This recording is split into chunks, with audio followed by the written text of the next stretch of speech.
Hello everyone, আসসালামু আলাইকুম। আমি সেদিন চলে গিয়েছিলাম সনিপ্লেক্সে, আর এইটা হচ্ছে মিরপুর ২ এ।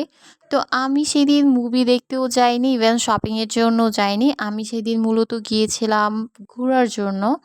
তো আমি সনিপ্লেক্সের রুফটপে চলে আসি, আর রুফটপে ছিল অনেক সুন্দর একটা রেস্টুরেন্ট, আর যেটার নাম হচ্ছে স্কাই লঞ্চ। রেস্টুরেন্টটা অসম্ভব সুন্দর ছিল গাইস।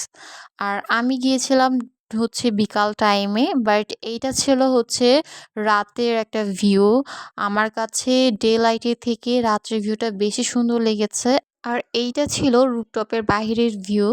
এরপর আমি খাবার অর্ডার করে দিই। আর আমি অর্ডার করেছিলাম উনাদের বাটার নান অ্যান্ড হচ্ছে চিকেন মশলা, সাথে উনারা সার্ভ করেছিল মেয়োনিজ, আর সাথে হচ্ছে কোল্ড ড্রিঙ্কস অর্ডার করেছিলাম। তো উনাদের খাবারের টেস্টটা আমার